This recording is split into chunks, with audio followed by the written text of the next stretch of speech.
chicken. I'm your guy. Blinking. I'll have what Joseph has. Look, somebody's talking about you. This is what we call the voice of God. Popping. Everybody just gets to focus on you. Grab me. Probably not the best thing for an introvert. I'm asking for you. Well, I like a good chicken sandwich. Touch me. Hi, David. Comment. Oh my God. Like. You're actually an identical twin. Push. Maybe I'll just ask Julie to talk about what it is to be No. an identical twin. Pick me up. No, you didn't. Shouting. Surprise! Jeremiah, just hang on a second. I just got a text. There's an edit for your new opening, Joseph. I feel really honored to have been here, man. But by the way, you've done a masterful job. Seriously. And it was such a joy. Thanks, Joseph. It's an honor. Good on you. This was a pleasure. I mean, you are the prime example of how to pivot in this new environment. I wish everybody gets an opportunity to interact with Joseph Jaffe. Who needs Cameo when I've got my own personal Cameo? Well, hello everybody. It is May 19th and I hope you are well. It is 12 noon Eastern Daily Time. Last night's show was amazing. More on that shortly. It's really tough though when you have a night show at 9 p.m. and then follow it up with a 12 noon show. It kind of creeps up on you a little bit, but I'm ready. I'm ready for whatever life may throw at me, and boy oh boy, does life sometimes throw you the Scorched Earth Prophecy, or how about a Storched Earth Prophecy? Today we'll be talking about Storched Earth. Yeah, he's dancing in the background, Andy Storch. David Libby is here, he's watching, as is Stephen Rubin, as is my mom, Natalie Jaffe. Anna Bowman is here, she loves the Scorched Earth Prophecy. Tom Morris is that went too quickly. Tom is watching and listening and prepared to ponder. So ponder away, everybody. Ponder about the fact that it is National Hepatitis Testing Day, May 19th. Now, I don't know what a hepatitis is, but I think you better go and get it checked. Go and get your hepatitis checked. I'm not sure what body part that is, but it is important to get all body parts tested and checked all the time as soon as possible. So go do that. Yeah, go do that. What else can I tell you? It's birthdays, of course. There is Melissa Albers, Alan Gaffin, Jonathan Sackett, previous guest on the show. Happy birthday to all of you. Hope you are having an amazing day and sending positive vibes to you. Well, last night was just spectacular. Peter Katz, dedicated singer, songwriter, storyteller, sang a song and dedicated to my daughter Amber on her 20th birthday. May 18th was her 20th birthday. And I promised you a major announcement, and it's not what you expect. And we're going to get to that soon. But first of all, just a little bit of a whet your appetite. The Scorch himself, the Storch himself, the Torch himself, Andy Storch. He's a consultant, speaker, and author of Own Your Career, Own Your Life, the opposite of drifting. And we're going to talk about that later. But now it is time for the seated soliloquy. And the seated soliloquy is called 3 Words. I posted about this just now on Facebook. And I basically said, what 3 words does a 50-year-old male not want to hear? And this is the grand reveal. Question: what 3 words does every 50-year-old man not want to hear? And here is the answer: open heart surgery. As many of you know, I turned 50 in December of 2020. In March, I went for my annual physical. The doctor's words were, "You're in great shape all round, but, other than that murmur, of course." And I was like, what? The what? Yeah, the murmur. You knew about that, right? Nope. A few weeks later, I had an echocardiogram and a CT scan, which confirmed a mitral valve prolapse that, through torn chordae, has led to severe regurgitation. In plain speak, I sprung a leak. The good news is that I'm healthy and it can be repaired through surgery. So I will be undergoing open heart surgery on June 22nd, and I hope, expect and pray to make a full recovery. I'll be taking a month off, and I'll use that time to cardio rehab, get back my strength and return to the show that I created and I love stronger than ever before. I'll use the time to reflect as well. How can I make the show even better? Deliver even more value for my guests, for my community, for my family. Create even more hope, positivity, and optimism. And if there's time left over, a little bit of marketing. Of course, there are medical bills and the opportunity cost of lost revenue. So to be true to myself and my mission of always walking my talk, and in this case, supporting the creator economy, I've decided to experiment with a GoFundMe use case for my Jaffe coin cryptocurrency, which thanks to Elon Musk and China is dirt cheap right now and getting cheaper by the second, probably at the end of the soliloquy. I also didn't want it to be like one way. And so tipping aside, showing support, I created a series of participation levels that all tie back to the show. From shout outs to supersized shout outs to sponsorships to bespoke custom shows. And you can find all of them on rally.io/creator/Jaffe. I'm also going to be donating 10% of everything raised to the Mitral Foundation. I want to take this moment to emphasize how important it is to get and take your annual general physical. I was, and for the most part still am, largely asymptomatic. This would not have been picked up otherwise. Life doesn't happen to you, it happens for you. There's always a silver lining. There's always a light that will show the way forward. Sometimes you have to look a little harder for it, but you'll always find it, always. And now, on with the show. So I want to just share a couple of things that I spoke about and alluded to. These levels from $18 for what I call beating heart, which is just essentially a scroll, a shout out. I wanted to make sure, as I said to you earlier, that absolutely everything was tied back to the show and that everything delivered value to you, that it wasn't one-sided. So from just a scroll on the bottom of the page, which I call beating heart, all the way to what I call all heart. And at every level, you will get everything from before. So if you buy an all heart, which is your own show for your own company, an entire show that can be live or pre-recorded, public or private, you will get heart of gold, big heart to heart, full heart, have a heart, and beating heart as well. So check them out if you're so inclined to show your support to me, to the show, to everything that's come before, but most importantly, everything that's going to come afterwards. Because this is just a moment in time. It's just a blip. That's all it is. It's time to think about how to move forward. Thank you, Anna Bowman, who said she will support and buy Jaffe coins. She also says, remember, my dad is a groovy cardiologist. He doesn't just practice. You are the perfect candidate. You should also go chat with Dr. Debbie. I think like everyone wants their cardiologist to be groovy. So thank you for that as well. David Jacobs says, feeling great now. You're going to be better than ever. Tom Morris says, we love our Joseph and will pray for his full and quick recovery from the valve job. And David Libby says, you'll be fine. I know it. The world needs Jaffe now. Wow. David actually said that he had quadruple bypass 2 years ago.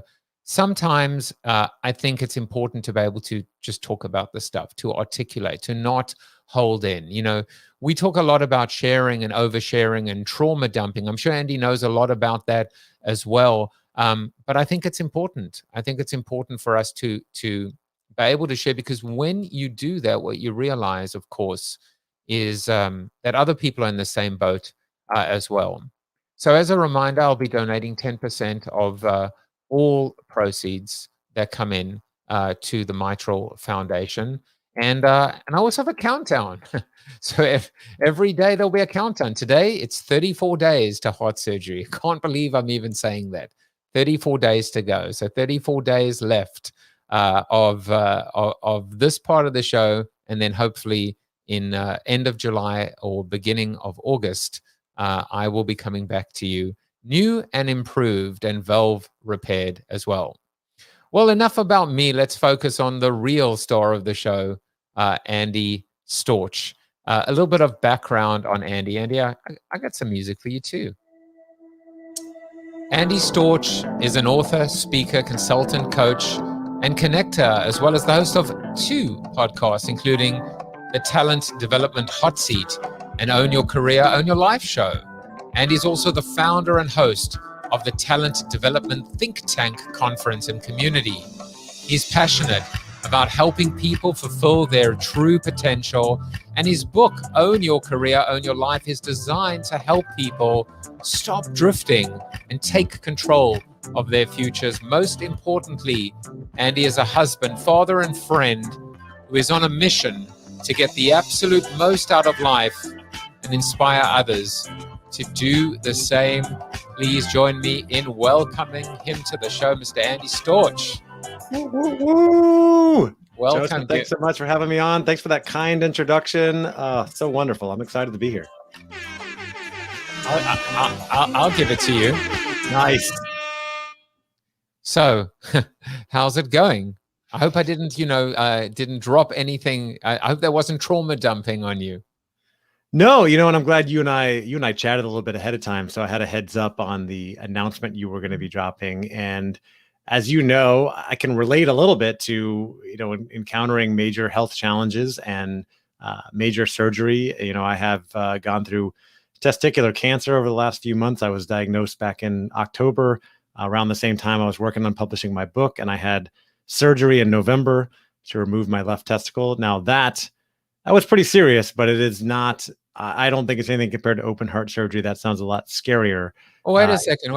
You are now hijacking my show and preempting my elaborate, intricate, and well-researched. Nice. We actually, to me, I think it's unbelievable that they let you keep the testicle, which is amazing. So, and who knew how big it was? My friend, a friend of mine said I should get it back and raffle it off to like people in my network. So maybe there's possibility for that. I'm prepared to put it on my Creator Coin page. But I'm not sure. I'm not sure all the crypto in the world would be able to afford an Andy Storch testicle. But enough of the stuff.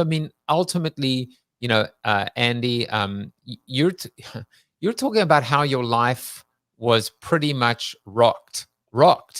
I would love for you to, and it's, I never thought, like 5 years ago, when going to the doctor's office, right? Yeah. They would always ask me to fill out the form. And it's like family history, and have you ever had this disease and that and this, whatever. Right.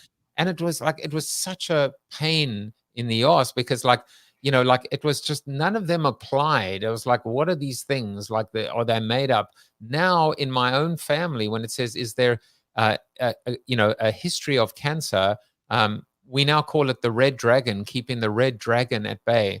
My mother was diagnosed with cancer 5 years ago, and now I'm going in for open heart surgery. You just don't imagine these things are going to become a part of your life, and then they do.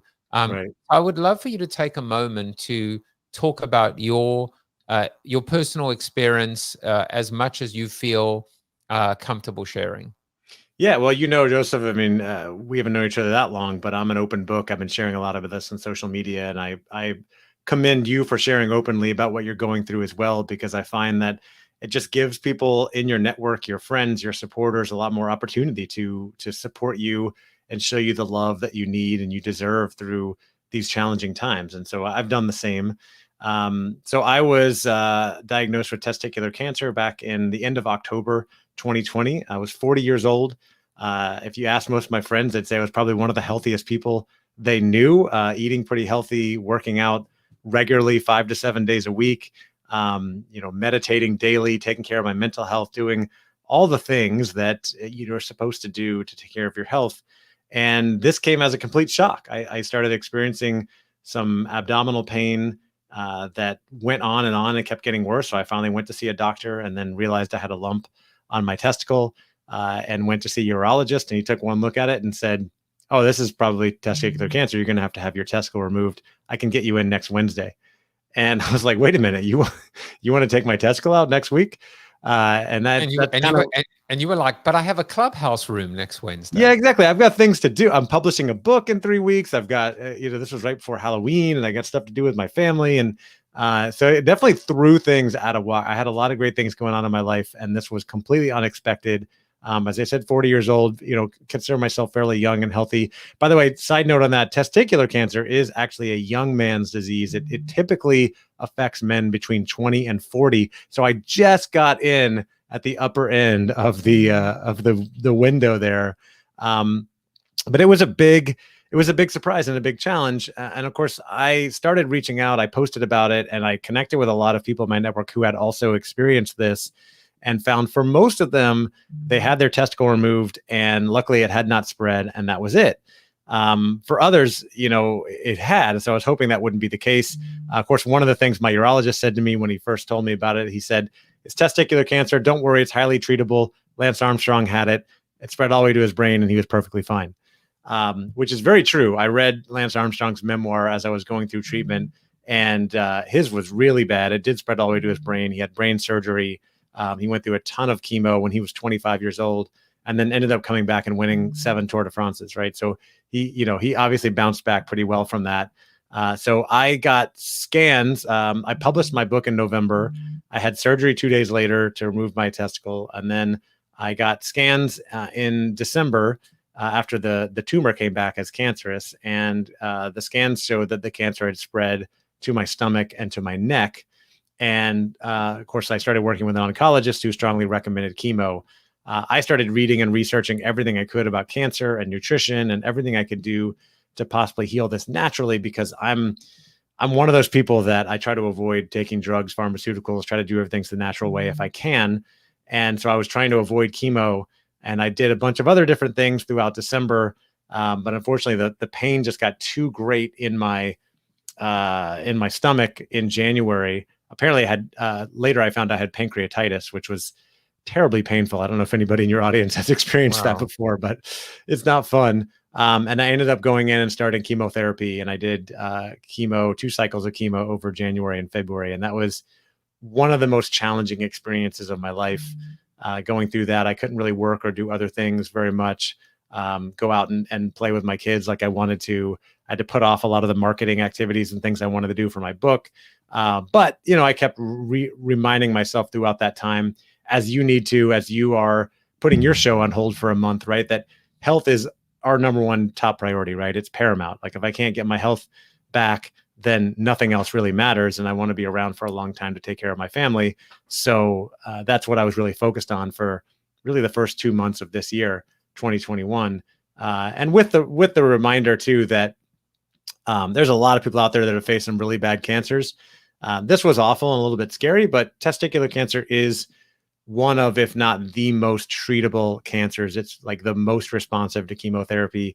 So I knew I would get through it. I was never afraid of dying. I just was frustrated because I knew it was going to be an awful experience, and it was. But I got through it. We're here in May, and I'm here talking to you, standing up, doing interviews, and these health challenges, many of us are going to face them. As you mentioned, your mom having cancer, and now you dealing with this issue with your heart. We get through them, right? We take the right approach for us. We own the whole experience, and then we get through it. And I am a firm believer in what you said during your soliloquy, that life happens for you, not to you. I wrote about it in my book, and I had to really keep that mindset throughout this experience. And I still believe it 100% today, that everything in life happens for you, not to you. And I am just trying to embody that, live that, and share with others to inspire along the way. I mean, it's well worth the crowd cheering for you, Andy. I mean, it must have been, it must have been scary, and I wonder through this process how important it was. By the way, my mom said thanks for sharing. I wonder how important it was for you to talk to people and to get feedback from people, because no doubt, you ask people, everyone has an opinion, everyone has a point of view, everyone tells you to get a second opinion and a third opinion, and there can be analysis paralysis. But not only the importance of you talking to people for you, but your ability to talk to people and what they did for them as well, by you sharing and by you being visible. Yeah, I think that's really important. And a lot of people don't feel comfortable sharing what they're going through. And I get that. There's no, you're not saying, hey, you have to go share this. But for me, it was what I felt comfortable doing. I've been sharing along the way on social media. And what that did for me was it allowed me to connect with a lot of other people who had been through similar experiences, testicular cancer or cancer in general. It allowed me to help a lot of people because I was doing so much research. A couple of things. First, I was doing so much research on the ways that I can beat this naturally, and I wasn't just relying on doctors and chemotherapy. I was able to share all that I had learned and help other people who might be going through similar things. And the other thing was I have a big focus on mindset and gratitude, and I'd be sharing that with everything that I post. That, with the right mindset, you look at things optimistically, believe things happen for you, not to you. One of the things that really helped me through this, or two big things that helped me through this, one was the nature of impermanence and remembering that this is not going to last forever. I will get through this. Even on the very toughest days, I would remind myself something I learned from my friend Lauren Davis, who used a phrase, "This is how it is right now."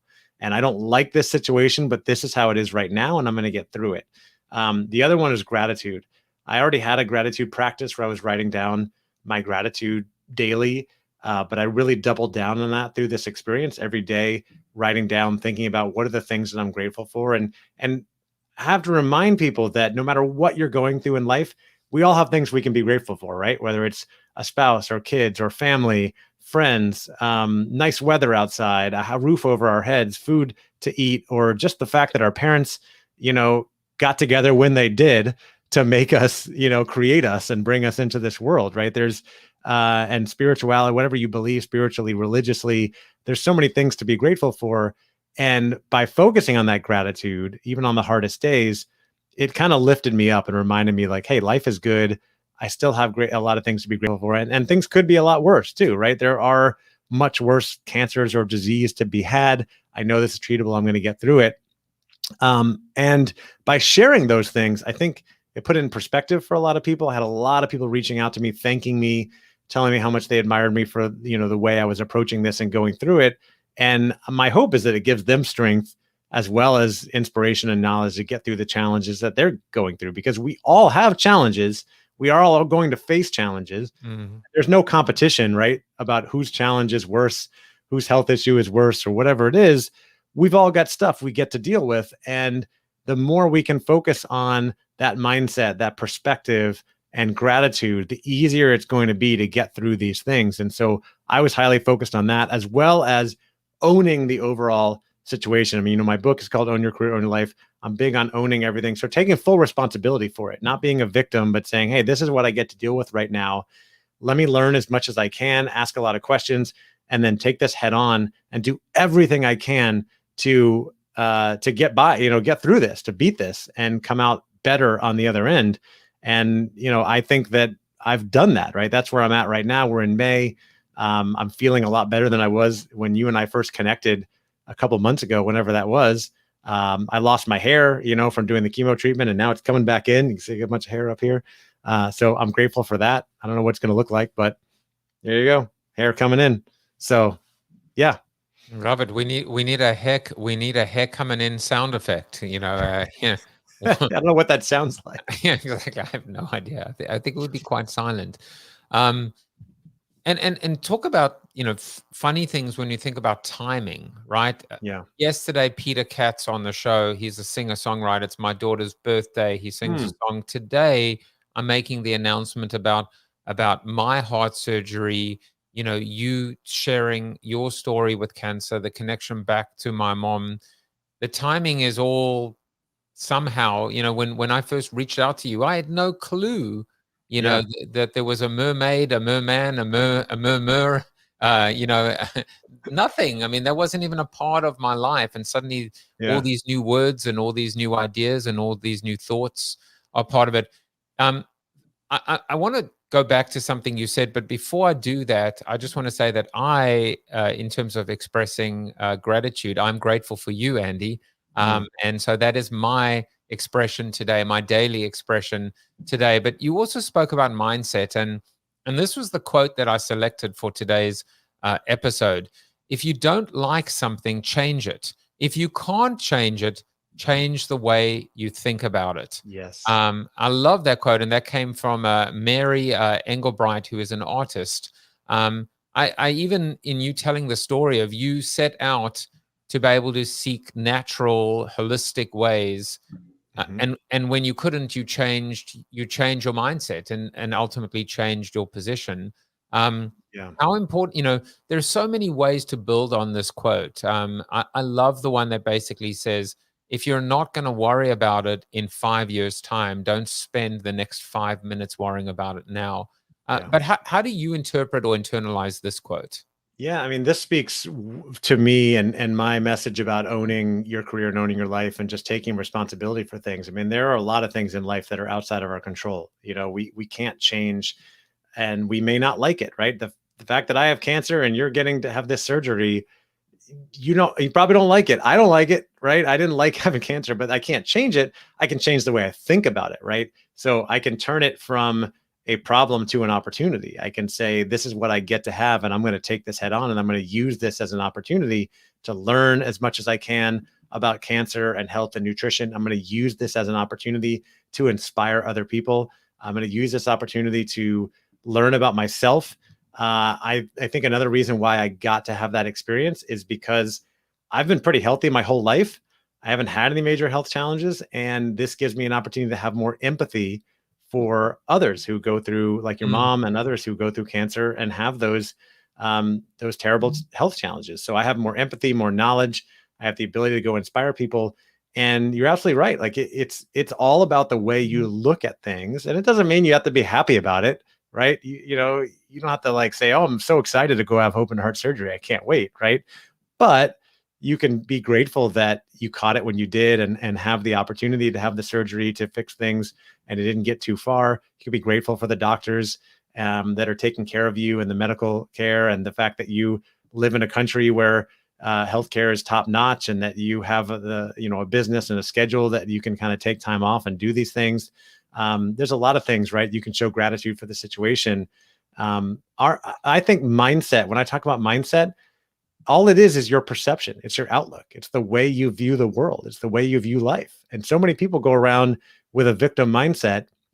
And one of the classic examples, you just think about someone cutting you off in traffic, and the people get so angry, right? Oh, that person cut me off in traffic. Like, what is the big deal, right? Just let it go. What is your mindset? What's your outlook on life? Are things happening to you? Or are they happening for you? And if they're happening for you, can you turn challenges like this into opportunities? So I love that quote that you shared. I'm big on that. And I tried to, keep that mindset throughout. It's not always easy, right? On the toughest days. But when you do, I find that no matter what the challenge is, it makes it just so much easier to bear when you are focused on changing your perspective and really owning it. I mean, there's so many interesting tracks that we could go down when we think about, there was trauma dumping, there's self-care, like all of these things. I didn't even know about these things. I didn't even the concept of mental health was not part of it wasn't part of my consideration set before 2020. It just wasn't. And imposter syndrome, we may even get to talk about all of these things. But I think you said something so interesting to me, which is you don't have to be happy about it. Right. But yet when you submit to it and you recognize that this is what it is, it's much easier to move forward versus getting stuck in the present, stuck in the past, lamenting about what might have been. And it is a very, very clear line in the sand about your words taking responsibility. And you were talking about it in terms of your personal mindset, but the book is all about taking responsibility as well. And in order to be able to talk about that, you have to look at its enemy, at what it pushes off against, as its antithesis, which is blaming others, passing the buck. Why does this always happen to me, et cetera, et cetera. So it's a great segue to your book, and I would love for you to set up this book with a little asterisk, and the asterisk for you, just like I guess Lance Armstrong had his own little unique asterisk. That's right. But you write this book before cancer. You write this book before 2020 and the events, right? I mean, you started this book before. Is that correct? Well, I started writing the book in January 2020, and I was about halfway, a little more than halfway done writing it when we went into lockdown, right, in March 2020. And that was actually an interesting time to be in the middle of writing it, because I was able to go back and make some changes, because I was talking about owning your career and owning your life. I have chapters about the importance of building a strong network. And I was talking about how you need to go out to conferences and networking events and shake hands and meet people in person, right?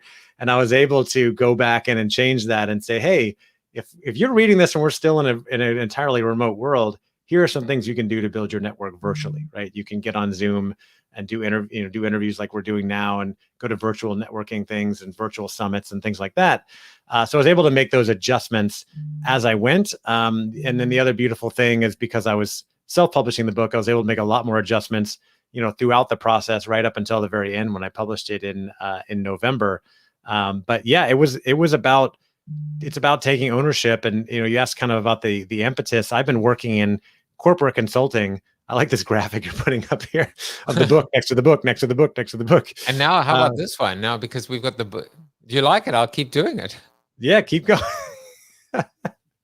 I've been working in corporate consulting for about a decade, and I've had the pleasure of working with managers, executives, people in different companies all over the world. I've really traveled all over Europe, Asia, South America, running workshops for managers, executives, teaching leadership development, strategy, finance. And I've seen a lot of what helps people and companies be successful. I've also seen lots of people kind of drifting through their career, drifting through their life. It doesn't seem like they really know where they're going or taking really responsibility. And as I followed my own dream to become an entrepreneur a few years ago. And I started getting really into personal development, listening to tons of podcasts and getting into the entrepreneur community. And I started to hear this message a lot, that if you're not happy in your job, you need to quit the 9-to-5 and go start your own business, which is cool. It works for you and me. It works for a lot of people. But what I found in speaking with a lot of corporate professionals is they had no interest in being an entrepreneur, no interest in running their own business. There's a lot of risk that people don't want to take on. Sometimes you got to be crazy to be, content creators and running a business like you and I do, Joseph. But what they did want is they wanted to be happy and fulfilled in their career. They wanted to know that they're doing something meaningful and they're valued, and that they're, following their dreams and goals. And so I wrote this book for them to help people, and entrepreneurs can benefit from reading the book as well, but really to help corporate professionals take ownership, figure out where they're going, make a plan, set goals, achieve those goals, and then prepare for the future of work, future opportunities, future layoffs, challenges, whatever it may be, by doing the things that are going to set them up for success, like investing in continuous learning, building a network, building a personal brand.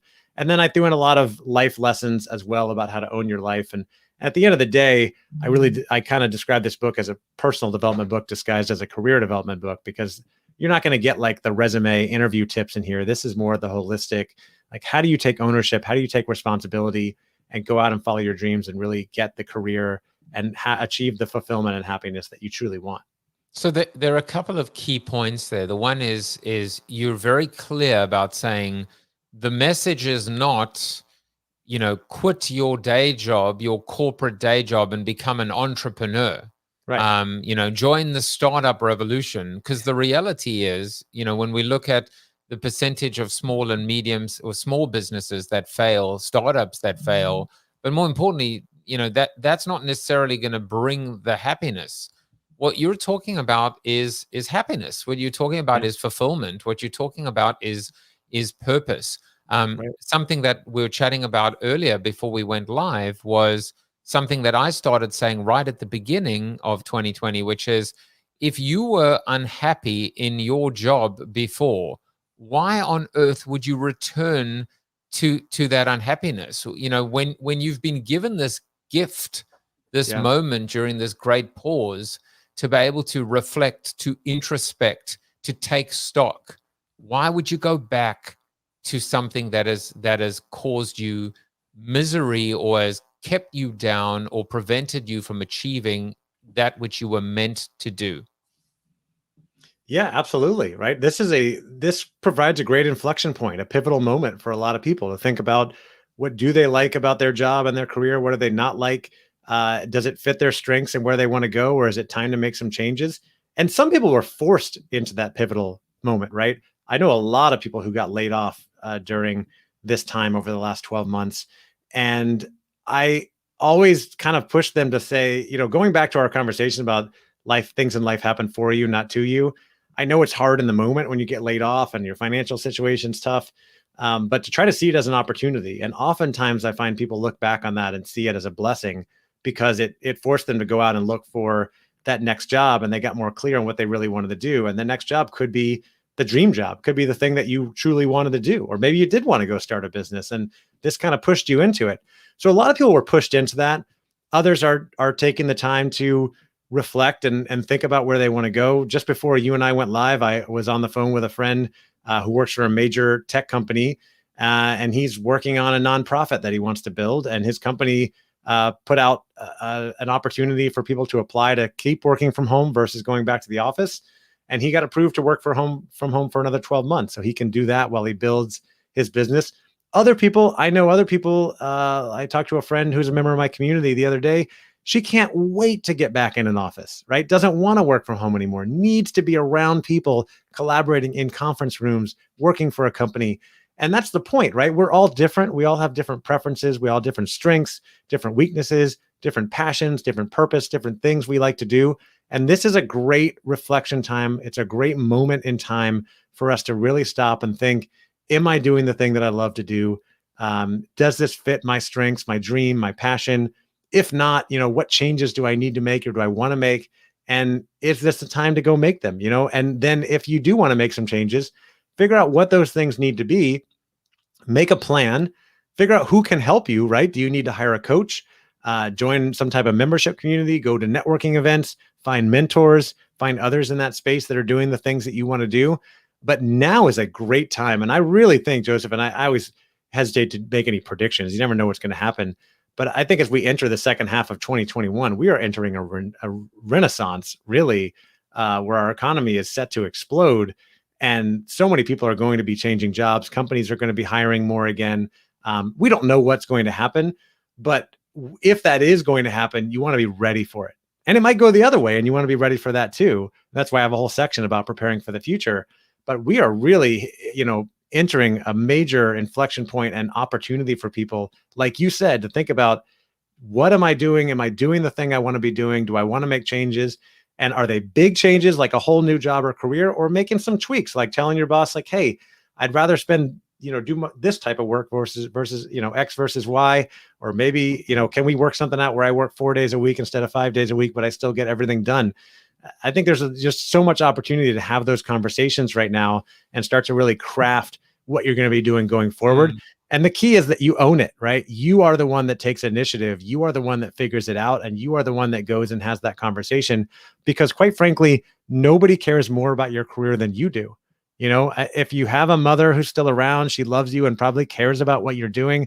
Maybe you're lucky and you have a great boss who cares about you, but really nobody cares more about your career than you do. So you've got to be the one to take the initiative, to set the goals, to make the plan, to ask for help, to start the conversation, and then to go take action towards whatever it is you want to do.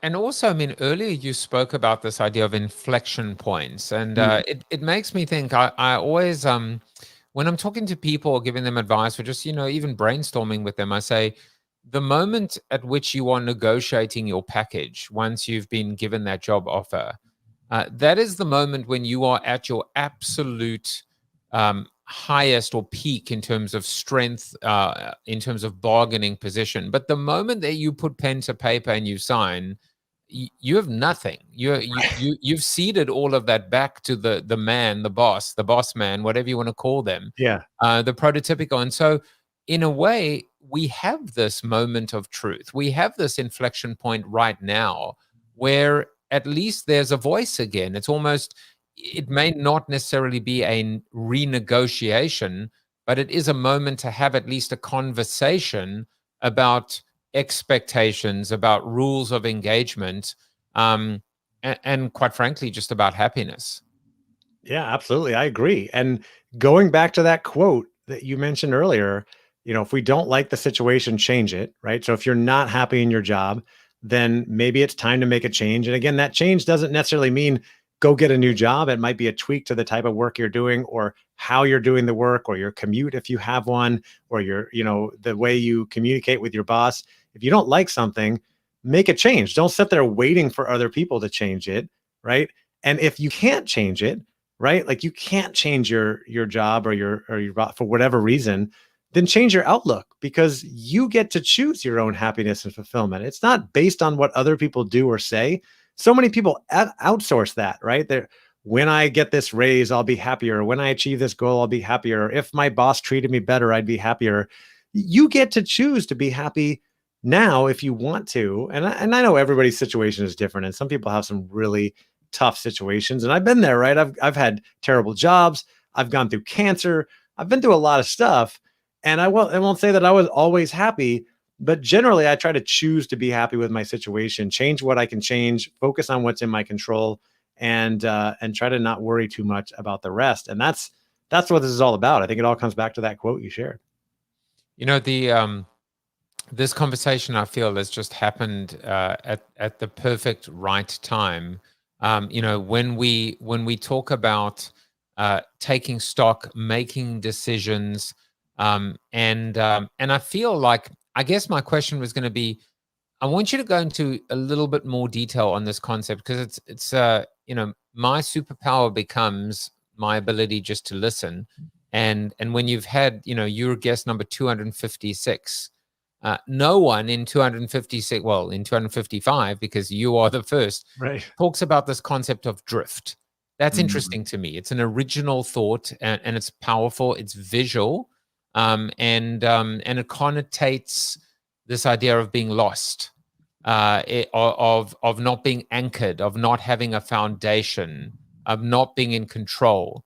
So I would love for you to talk more about employee drift, talent drift, maybe just human drift, and a few ways or other ways that people can counter drift. Yeah, well, this concept of drift, I didn't make it up, right? It was actually coined by Napoleon Hill in a book he wrote called Outwitting the Devil in 1938. And a lot of people know Napoleon Hill for a more famous book he wrote called Think and Grow Rich, which is possibly the most successful, famous, best-selling personal development book of all time, which was also written in the 1930s and still very applicable today. Napoleon Hill also wrote a book called Outwitting the Devil in the 1930s, and he never published it because he was so afraid, or his wife and he were afraid of what it would do and how the backlash from society. But it was later published in the 2000s, long after he had died. And the idea from the book was that so many people in life are drifting. That is, they're kind of letting society tell them what to do. They're not really living life intentionally. They're drinking or smoking too much. They're spending all their time watching sports or television, which wasn't necessarily the case in the 30s, but is today, right? Doing mindless activities, waiting for other people to tell them what to do, and not really going after those big things, following their dreams, seeking that happiness. And what Napoleon Hill wrote about in that book was that those people are in the grasp of the devil. And in the book, he has a conversation with the devil, who basically shares all his secrets about how he takes over humanity by controlling the minds of all these people who are quote unquote drifting. I learned about that by reading that book after I met a friend named Dominic Cortuccio, who also has a great book that I quoted in mine that comes from this and talks about this concept of drift. And I think the modern version of that is so many people in their corporate careers, following the path. They choose a major because their parents told them to, which, nothing wrong with that, right? But then they get into the job and they start moving along, and maybe they're not happy with it, but they keep going. They're spending all their free time watching sports or Netflix and never really thinking about what they truly want. Or if they do, then they're too scared to really ever take any action to pursue it, right? And so a lot of people are just kind of drifting through life in reaction mode, waiting for someone to tell them what to do, their boss, their parents, their colleagues, whatever it may be, doing the things that they think society deems that they should be doing. And I've been there, right? I think I was that way a lot in my 20s. I spent most of my time in my 20s, my free time, watching sports. And again, there's nothing wrong with that. But looking back, I realize, as I've eliminated most of it, and I'm not trying to demonize people. If you love watching sports, that's great for you. But think about how productive that time is. It doesn't really do anything for you. It's entertainment. But if you have big goals, if you have things you're trying to achieve in your career or your life, then that's taking productivity time away from those other things. And so I'm a big proponent and believer of being conscious and thinking about how and where you're spending your time, and just being honest with yourself about how you're choosing that time and how you're choosing to do one thing over another. When you say yes to one thing, you're saying no to other things, and just being honest with yourself and really asking yourself, why am I doing these things? What am I getting out of this experience? And if that's something you really want to do, that is great. I'm not saying I don't watch any sports or any Netflix anymore, but it's something to really think about. And along with that, going back to the career, we talked about this already, but if you're not happy for whatever reason, asking why that is, taking time to actually reflect on what you're doing, where you're going, what's going on in your career.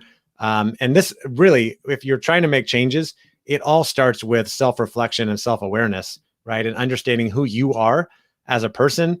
What are your strengths? What are your weaknesses? What are your values? What's your purpose? What are the things you care about? What are your dreams? What are your goals? What do you really want to achieve? And then sitting down and starting to make a plan and say, well, how can I make adjustments? What adjustments do I need to make? What career do I want to go out and find? Set a vision and get more clarity around where you want to go. And then you can start to set goals. You can make a plan. You can get help from others. But really, it's about being intentional with your actions and with where you're going, and not just kind of drifting along like most people are doing. I really want to wake people up with this book and with these interviews, because I'm afraid so many people are drifting along, and they're going to get to the end of their life and they're going to have a lot of regrets. And my goal is to get to the end of my life and not have any regrets. And I remember, I always go back to a quote I heard from my friend Dominic, who first told me about this. He said, the definition of hell is reaching the end of your life and meeting the man or the woman that you could have become. So the definition of hell is reaching the end of your life and meeting the person that you could have become. And essentially meaning you didn't achieve you didn't fulfill your true potential because you were drifting along, wasting time. So I think about that a lot. I've heard that quote before. I mean, it's crazy. Powerful. It makes my hair stand on end. When you think about, because isn't that the greatest? That is the greatest. Is clearly the definition of hell is failed potential, right? It is the fact that you could see it, and maybe you even could envision it during your time, but blinded yourself or were blinded to. You said another thing that I don't know if to synthesize the words, which I think are very powerful, is this idea of taking responsibility for your time. It's just qualifying this concept of taking responsibility, because that sometimes seems a little bit too generic, but it's for your time. Every waking moment that you choose to spend, you are in control for the most part of what you do and how you do it. Certainly your discretionary time. And I found myself shifting as well. I find myself, I was typically in bed by 8:30, 8:45, watching CNN mindlessly, watching just television. And now my wife has to essentially tear me away from my desk at 10:30, at 11 p.m. You're still working, and quite frankly, she's working. She starts working at 11 till 1 in the morning. Wow. But I think when that shift happens, we probably sometimes maybe almost can be resistant or a little bit it's a word I'm looking for, with an R. Resent the fact I'm working harder than ever before. I'm working longer than ever before. But if you apply a different mindset and you apply joy to that filter or that lens, suddenly it's like, bring it on. I wish I had more. I wish I had another 10 more minutes to spend on this project. Yeah. And the other thing about time too, that I read about in the book, is I want people to be more honest with themselves and with others about how they're spending their time. I'm sure you've said this and heard many people say this. I'd love to do that if I had time. If I had time, I would do that thing. And the truth is that we always have time. We have time to do whatever it is that we want to do in life. We all have 24 hours a day in a day, and I think it's 168 in a week. And if you live in a, we'll say, modern Western country, probably 90% of the countries in the world, you have free will to kind of live and work how you want, where you want. You get to choose how you spend your time. And so many people say like, oh, I can't do that. I don't have time. Or I wanted to get to the gym, but I didn't have time. And the truth is you had time, you just chose to do something else, right? So you are choosing all the time with how to spend your time. And time is a finite resource. The only thing we can't get back, right? We can always make more money, but we can't make more time. So we got to be conscious about how we're spending our time. But how much different would you think about things if you had to honestly say, and this is really hard, right? If someone invites you to something, hey, Joseph, I'd love for you to come to my party on Saturday night, and you say, oh, I can't, I don't have time. But honestly, you say, honestly, like, well, no, I'm not going to, because I'm choosing to spend my time doing something else. It could be a little bit offensive. So you got to be careful with how you say it. But, at least thinking to yourself, I do have time. I chose to do this. I chose to work longer. That's why I didn't go to the gym. I chose to stay up late last night watching the news. That's why I didn't get up early and go to the gym. Or whatever it is you chose to do. But we all have a choice, and we're just honest about how we're choosing our spend. And then you start to become more reflective and mindful. I'm a big fan of mindfulness, being mindful about how you're spending your time. And I check myself all the time. My life is not perfect. I get drift and do things that maybe I shouldn't be doing. Maybe I'm on my phone when I should be paying attention to my kids. Those things happen, right? But I'll check myself all the time. Like, is this the best use of my time? Is this what I really want to be doing? If I'm scrolling through Instagram and I'm like, wait a minute, I don't want to spend too long doing this, right? And by the way, Andy, I think sometimes a little bit of drift is probably a good thing. Sometimes it's okay. Even if you're in the water, if instead of swimming against the current, sometimes it's okay just to put your, just to lie on your back. It's good to relax sometimes. Exactly. Let the current take you. Adam John says, being aware of the time trade-off is a key to improving how we spend our time. Great, Andy. And Tom Morris said, Socrates said, the unexamined life is not worth living. Meaning what? An unexamined way of ambling along is not worth the full investment and cost of a total unique life in this world. I like it. He is our, he is our resident philosopher. I like it. I'm a big fan of the Stoics and the philosophy. I read the Daily Stoic every day. Love that stuff. So in our closing moments, and by the way, instead of the sun rising, not the sun setting, I decided to put the Jaffe coin up in the top right. Nice. Let's focus on two things. One is, you spoke about telling the future, but you're a bit of a Gary V groupie as well. Absolutely. The crypto market is not doing too well since Elon Musk decided to go on Saturday Night Live. What are your thoughts about the future of cryptocurrency, universal currency, creator coins, NFTs, Gary V? Yeah, well, look, first and foremost, I am not an expert. I am far, far from it. I've been investing in stocks in the stock market for about 10 years now. I'd say I know a pretty good amount about that. Lately, for the last 6 months, I've been spending a lot of time looking into researching cryptocurrency, investing in some cryptocurrency like Bitcoin and Ethereum and some other coins. And I got really into studying NFTs, non-fungible tokens, because I'm a big fan and follower of Gary Vaynerchuk, aka Gary V. He's been talking about a lot on his podcast and in social media. And he just had a big launch of his first NFT called V Friends.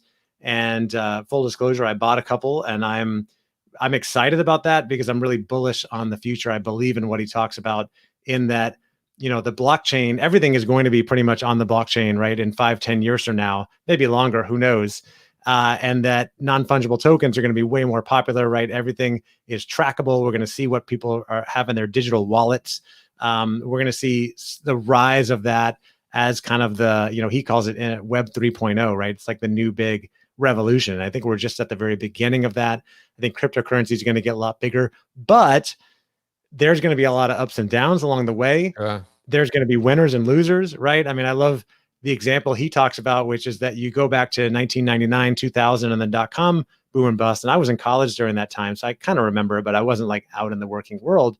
There were a lot of companies that disappeared, right? There were a lot of people in the bubble that burst, but out of that bubble came Amazon, eBay, PayPal, like all these big companies that we know and are still around today. And so there are going to be some big winners, and there's probably going to be a lot of losers. So I'm investing, I'm studying, I'm placing my bets, my bet on Gary Vee and some NFTs. But I mean, as you and I record this, most cryptocurrency is way down today. I mean, Bitcoin's down to like a 6-month low, essentially, Ethereum as well.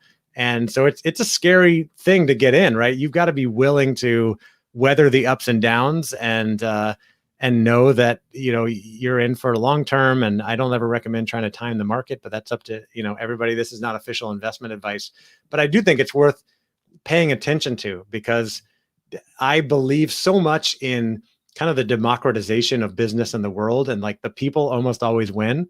Right. And so I think the big reason cryptocurrency is down today is because China announced that they're going to start regulating and stopping people from connecting their banks and using their banks to fund cryptocurrency in China. And of course, that's the biggest, population, largest market in the world. And so that's why everything's down today.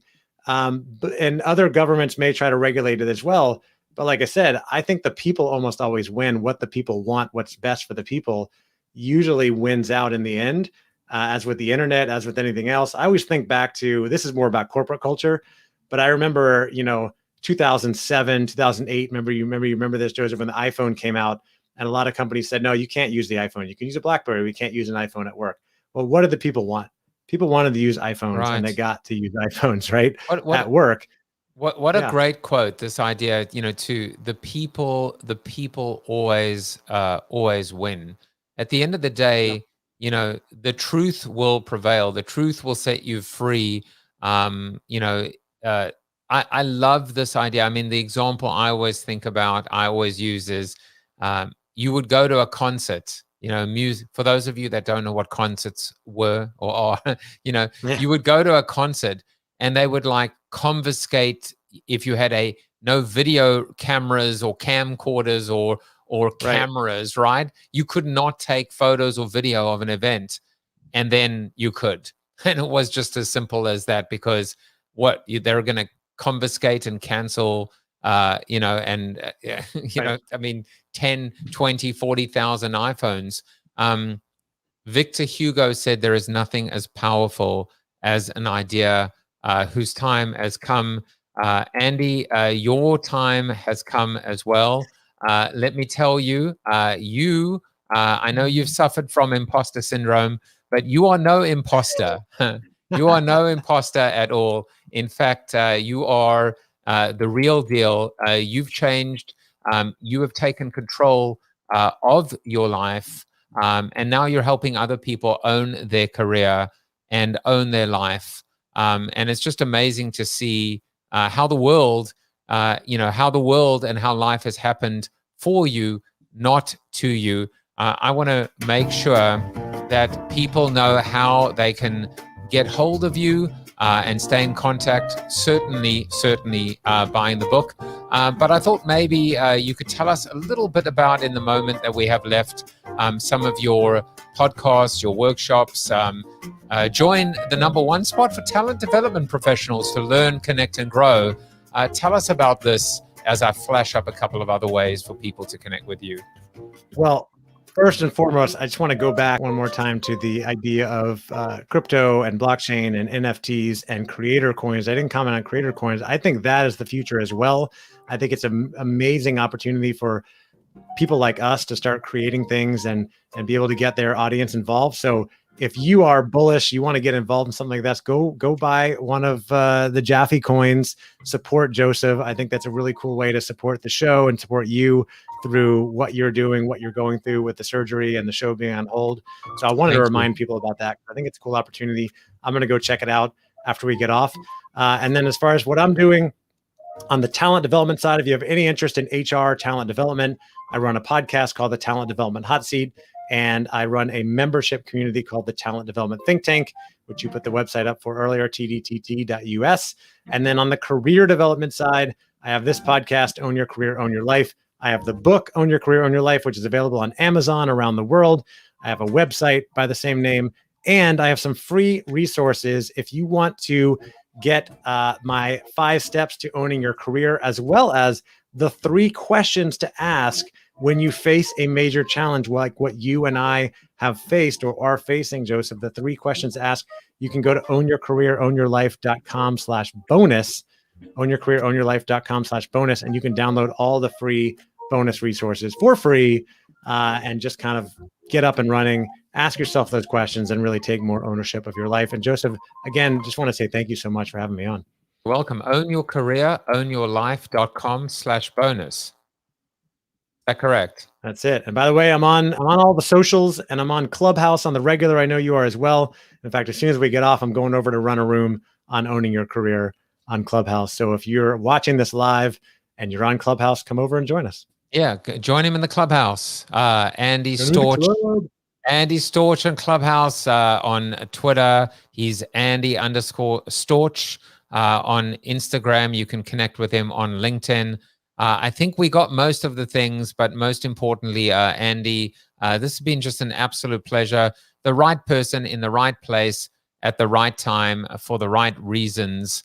I just wish you incredible luck and success and happiness, but of course, most of all, health.